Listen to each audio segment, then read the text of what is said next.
le papier bien torché de Sabrina Colongo. À Könitz, dans le canton de Berne, un radar a flashé un chauffeur à 52 km/h au lieu de 30. Sauf que voilà, le malfrat en question n'est autre qu'un canard. Autant vous dire que mon sang d'ancien enfant solitaire qui rêvait d'être ornithologue n'a fait qu'un tour. Cette news folle, elle est pour Bibi. Bon déjà, vous derrière le poste, allez voir la photo tout de suite, je vous en conjure, c'est si chou. On le voit avec ses petites ailes bien tendues, en pleine accélération comme un conducteur de lambeau. Sauf que c'est juste un canard. Bon, faut quand même reconnaître que si une news pareille fait la une, c'est bien parce que la Suisse, c'est pas la banlieue nord de Marseille. On a les criminels qu'on mérite, quoi. Et du coup, chez nous, c'est soit des crimes en col blanc, soit des crimes en col vert. Oh là là. Coin. Alors déjà, avant toute chose, je souhaite débunker quelques clichés sur les canards criminels. Première chose, si j'entends dire un délinquant comme ça, c'est sûr que c'est un oiseau migrant, je pète un câble en fait.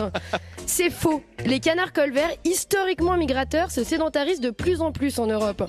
Et c'est forcément le cas ici, puisqu'elle a été flashée en avril et que les colverts qui migrent encore rentrent en mai. Il s'agit donc d'un individu sédentaire bien de chez nous, chez les FAF. Deuxième cliché à démonter, femme au volant, mort au tournant. Faux, encore faux. Le canard Fast and Furious est un mâle.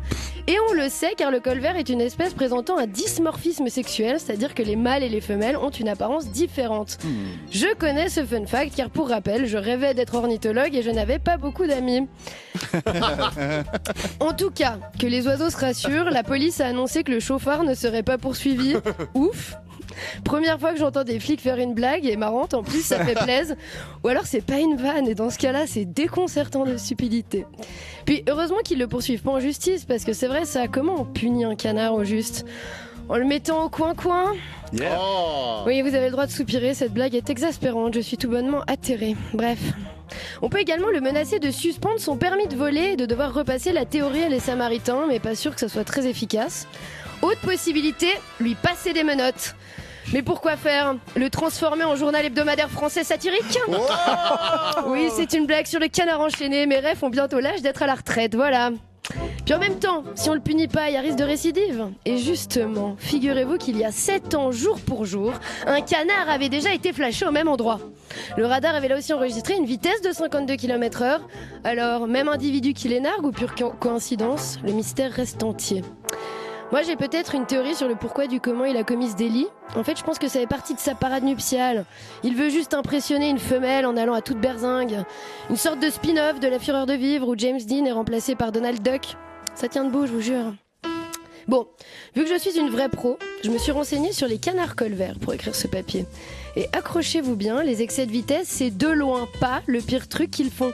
C'est seulement la partie visible de l'iceberg. Alors je vous explique. Contrairement aux autres oiseaux qui possèdent un cloaque, les canards possèdent un pénis ou un vagin. Pour les autres espèces aviaires, mâles et femelles rapprochent leur cloaque afin que le mâle transmette ses cellules reproductrices à la femelle. Les accouplements ne peuvent pas être forcés car la femelle doit consentir à ce rapprochement. Mais c'est un autre son de cloche, c'est ces putains de déglingos de canards colverts. Puisqu'ils possèdent un pénis, les mâles peuvent donc bel et bien forcer les femelles et les féconder sans leur consentement. Les tentatives de viol sont estimées fréquentes. Il arrive carrément que la femelle soit noyée pendant le processus. C'est juste atroce. Je vote pour qu'on renomme les canards Dominique Pélican. C'est un autre oiseau en plus. Perso, j'aurais jamais pensé que les canards deviendraient un jour des symboles de criminalité débridée. Oh mon Dieu! Pensez un instant à toutes ces grand-mères qui ont innocemment constitué une large collection de canards en porcelaine. Grosso modo, c'est comme si elles avaient des petites figurines pastel d'Émile Louis, de Jeffrey Epstein et de Michel Fourniret. Bref, on découvre aujourd'hui avec stupeur que malgré leur apparente candeur, les colverts dissimulent une grosse part d'ombre. Ce message est donc signé Dr Canton, Mister Connard. Libre à cacher.